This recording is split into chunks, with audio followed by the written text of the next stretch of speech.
Okay, so this is Saguaro National Park West in spring of 2023.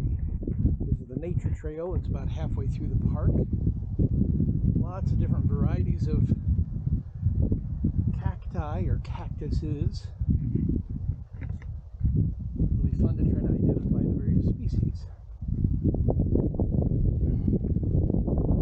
Should we go left or right? Okay, let's go right.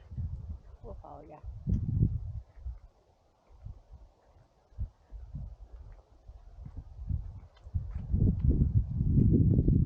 You're in the Sonoran Desert. Strange plants, large variety of cactuses. All the plants and animals are dependent on each other to win the daily battle for survival. So as we go through, there should be signs about the ecology of the desert here. Oh, the saguaros are huge. There's a lot of holes in them where the birds have made nests too. We just tried saguaro jelly filled chocolate bar. Very tasty. Try like to identify the species, like the fleshy stems on that one versus the broad body cactuses, and then there's the circular variety over there.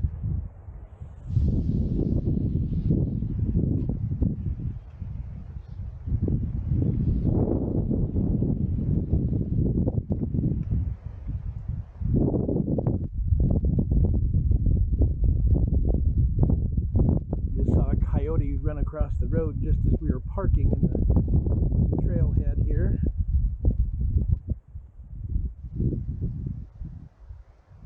So my wife commented that she had never imagined calling something like this a forest, but this is a desert cactus forest.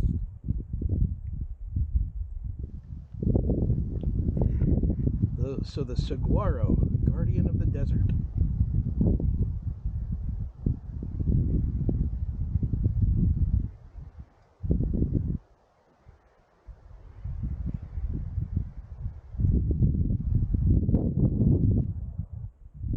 They blossom and are pollinated within 24 hours. Some of them can live well over 200 years. The buds that come out the side can take decades to become firm enough that they don't get knocked off by animals or wind.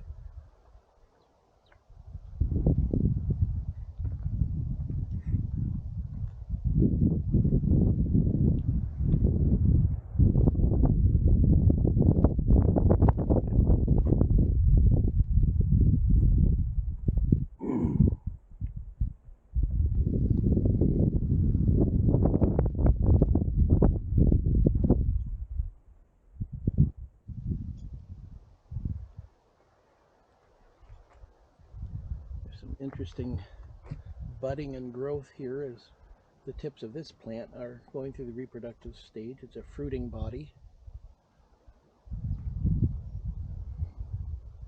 You see the very tall, spiny shoots and how they're flowering at the very top.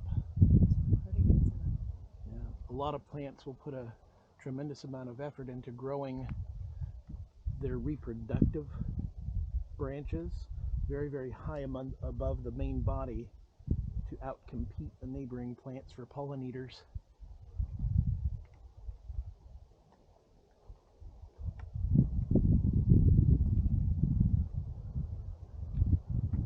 So, Michelle, say hi to my class. Hi. And my dad. Say hi to the class, Dad. He's about 83 years old and fantastic. You know, I've been on so many road trips to national parks. We definitely have a shared wanderlust for nature and seeing historic sites.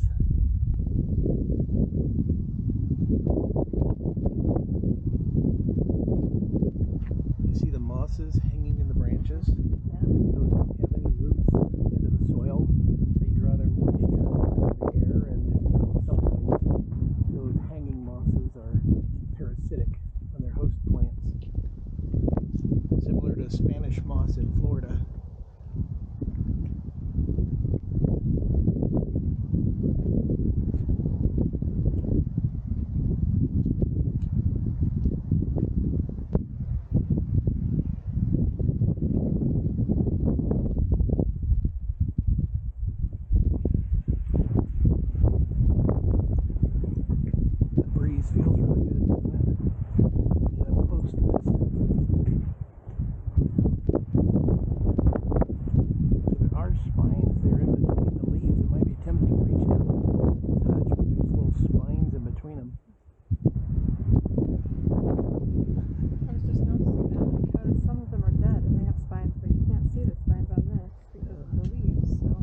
is explaining the cacti supply most of the water as well as food and shelter for many of the ecosystem inhabitants here. Store a lot of moisture. We saw visitors in our cross section of it Saguaro with its tube structure and water storage structures. We'll have to find a diagram of that for our lesson.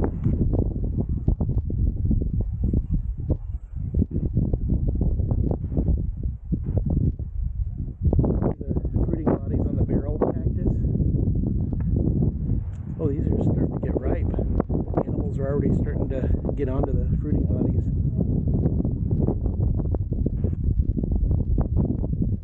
We'll have to use a key to figure out what kind of tree this is. It has very, very thick, fleshy stems that almost look soft. I bet they're water storage stems. Some plants store their water in their roots, and some in their stems, and some in fruiting bodies near the leaves.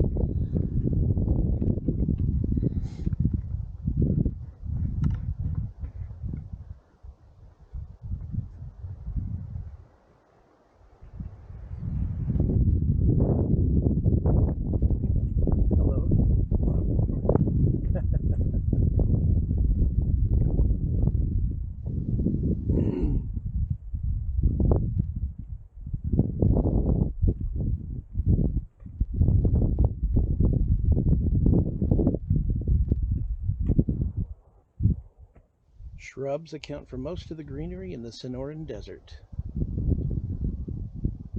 They act as nurse plants to the young seedlings and safe haven from predators for smaller animals that burrow underneath.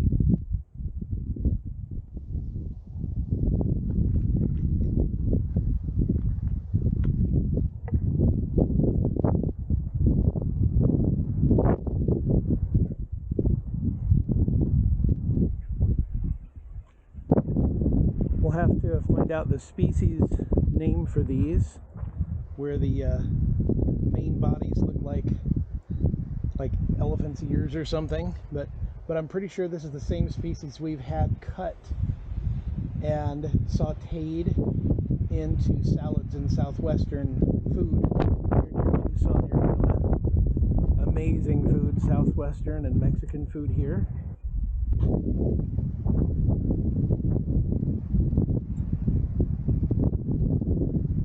Loves the tiny little flowers in the desert.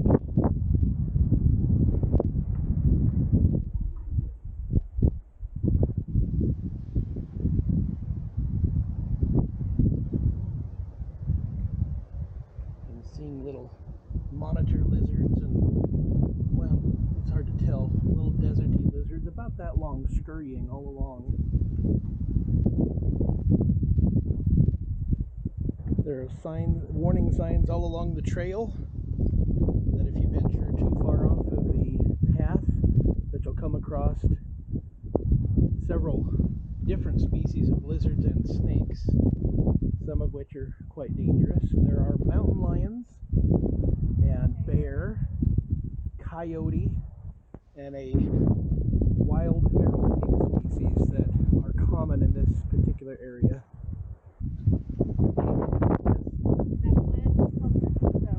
Mistletoe, a desert mistletoe. Yep.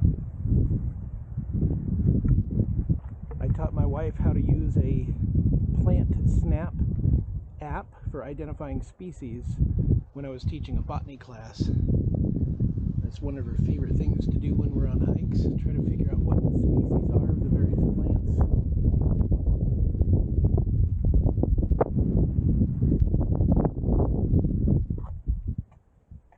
Ironwood trees around here, and legumes. That's interesting. Mesquite trees. I've done a lot of barbecue with mesquite wood. Yeah. See how there's the complex leaf structure. They're opposite, not alternating. Right. But the mesquite has a narrower leaf with a longer seed pod than the ironwood. We'll see if we can find some while we're out here. There's a lot of people say this word differently. Acacia is how I heard it east of the Mississippi. I've heard acacia in Portland. I think they were just being fancy. But commonly called cat claw. But typically considered one of those super fruits. We're all taking pictures of each other. Yep. And my dad with his snappy late 1990s model flip phone. Actually, it's 2000s, right, Dad? Yeah. But it works, and that's what matters. Hey, Aaron. Yeah. Wait, what? This You want to get my picture? Well. Oh, I like this. You like that one? With all the branches. Okay. Here, I'll set my recording down right here. See, I hope the wind is going to knock it over. I'll just stand right here if you want to get my picture. We've got about a quarter mile left on our nature trek. You like my new hat? I do. Got a button on the front for Smokey the Bear, one of my favorite childhood memories.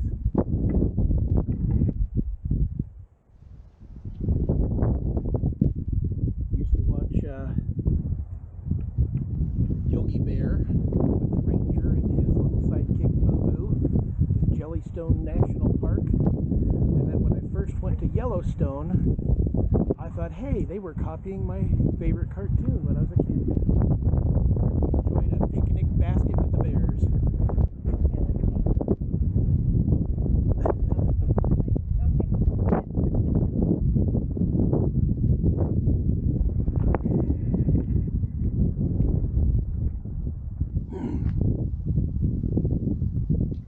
It's interesting how these pear species or these cactus species can grow right intermixed with each other. That is cool. I don't want to identify too much because there might be a quiz on this video where you're identifying various cactuses, but as I mentioned, at the visitor center we enjoyed prickly pear fruit jelly filled chocolates. It was pretty good. I liked it. Prickly pear cactus.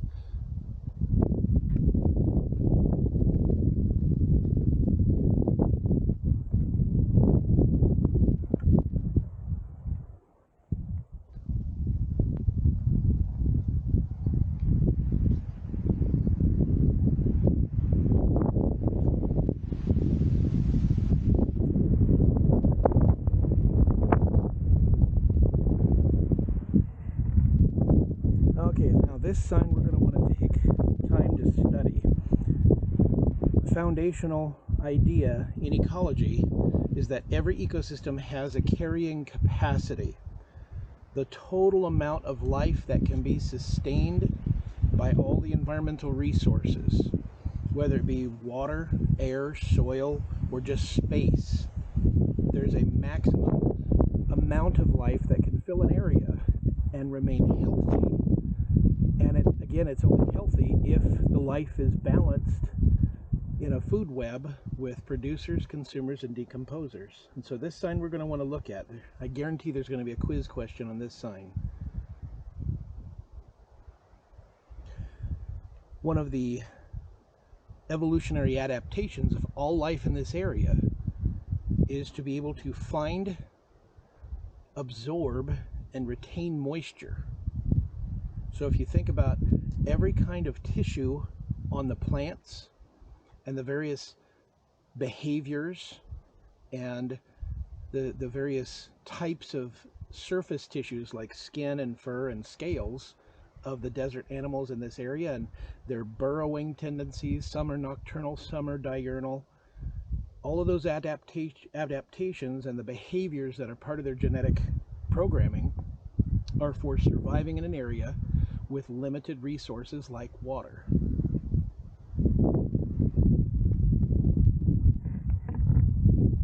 Hey Michelle, look at the very top of that cactus, that little tiny bud sitting on top. It's like it's wearing a little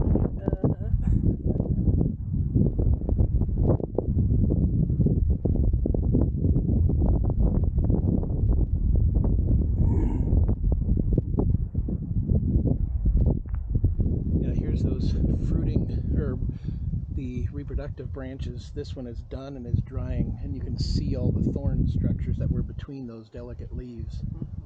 Would have been a mistake to reach out and grab one of those.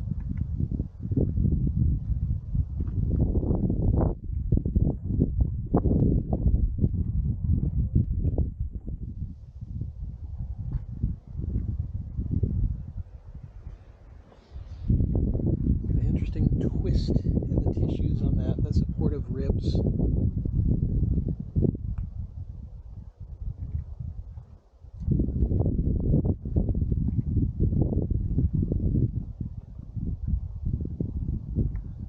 Boy, I wish I was a very wealthy person. I would still be your teacher. But wow, we would have amazing field trips and guest speakers and the best equipment. Okay, and here, this sign is talking about the food chain, which is an oversimplification of the relationships, the feeding relationships, or what they call trophic relationships within an ecosystem. The food web is a more accurate depiction, but the food chain does help you to understand an idea called the energy pyramid, that we need far more producers than primary consumers, which are typically herbivores, and we need a large population of the herbivores to support the secondary consumers, often carnivores, and usually you can only have a few top-level predators or tertiary or quaternary consumers in each ecosystem. You need that huge foundation of producers just to support a few top-level predators.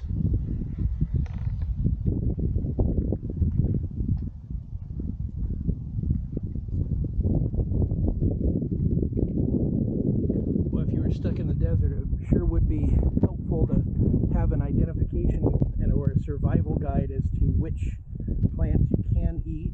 Yep.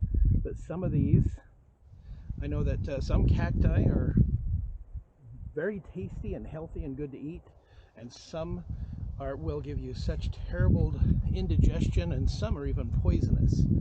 So you, like mushrooms, you have to identify the species and have knowledge before you ever try to survive on cactus.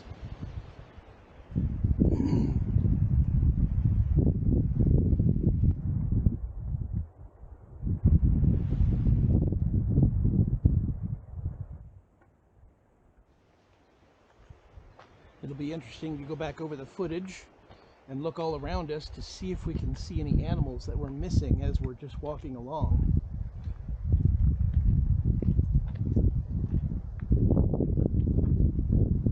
I remember when I was a kid, I used to love watching Road Runner versus Coyote cartoons.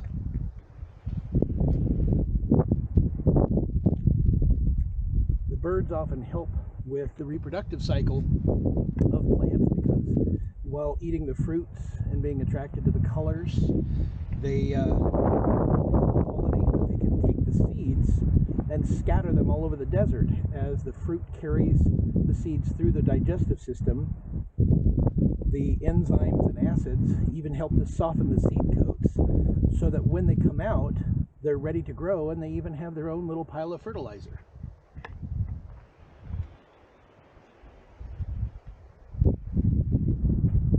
We'll have to go, maybe when we go to the East Saguaro, we'll have to see if we can find a rock shop, because there's so many interesting colored minerals in the hills around here. I'm seeing lots of little lizards just skitter. Sounds good.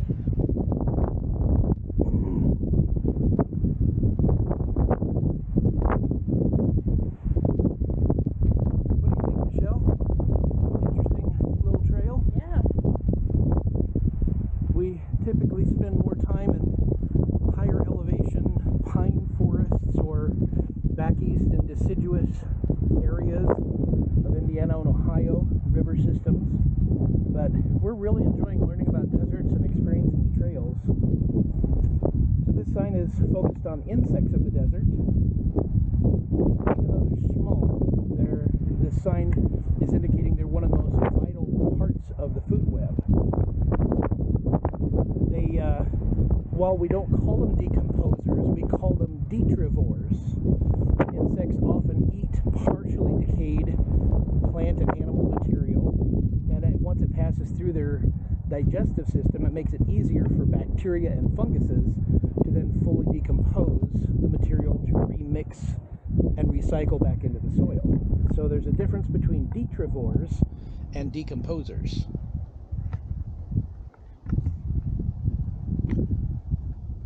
Hey Michelle, you see the little bitty ball cactus and the roots of that plant under there? Yeah. Yep. Shrubs are called nurse plants because they often provide shelter for young plants that are growing.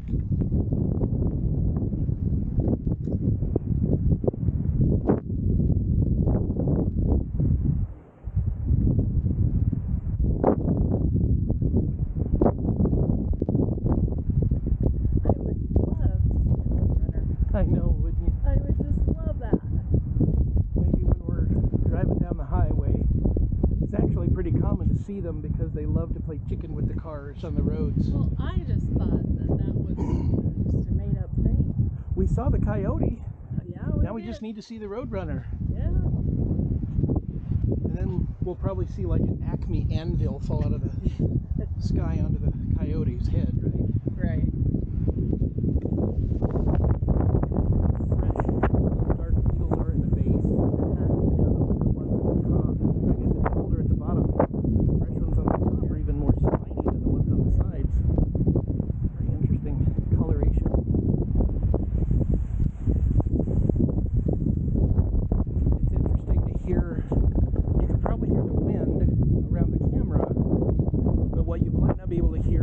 Different sound to the wind that rushes through the needles on the saguaro cacti. It's more of a hissing sound as the wind rushes through the needles versus through the leaves around us. Have you noticed that, Michelle? Yes. And the sounds of nature. Lots of little chirps and scurrying sounds around us. Yeah.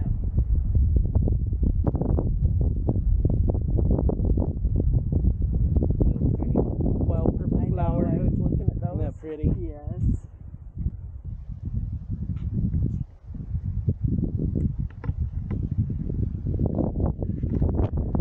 And then this last one is about reptiles. We missed the lizards presentation, but there's a Gila monster project and a reptile preservation program here because some of them are endangered. But here this sign is talking about the reptiles of this ecosystem. And the Gila monster is one of the poisonous lizards in the world. Very few large poisonous lizards. Usually you think of snakes as being poisonous.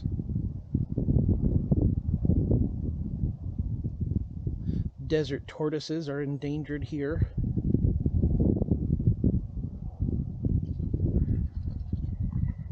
I just saw a bird come out of one of the cactus and chase away another bird.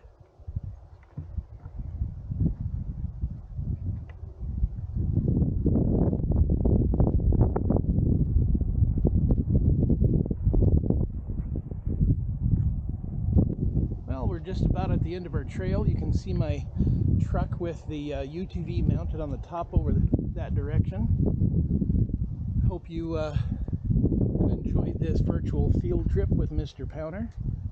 This will definitely be part of our classification assignments and some of our enrichment material for ecosystem studies. We will find trails and information on a map that I have brought home from the visitor center, and we'll also get out a flora and fauna identification guide or classification manual that some of the natural resources officials, rangers, and U.S. forestry people use to identify the species and to keep track of populations so they can tell how close to carrying capacity every ecosystem is and take measurements of the consumers and decomposers to make sure that the energy pyramid within this ecosystem is sustainable and healthy. As part of the forestry management programs and wildlife management programs that every state has, as well as the federal government. We'll do some learning and research on various state-level departments of natural resources, wildlife divisions, U.S. forestry divisions, national park services, and the various careers and occupational outlooks that go with those types of jobs that you might be interested in the future. So if you start with zoology or botany as an interest, you can often wind up in an outdoor specialist position with that foundational knowledge as a beginning to a very interesting career. Imagine being paid to go camping, Dad, and interacting with plants and animals as a living. For me, listen to them. If that's your bliss, that's what you do, right?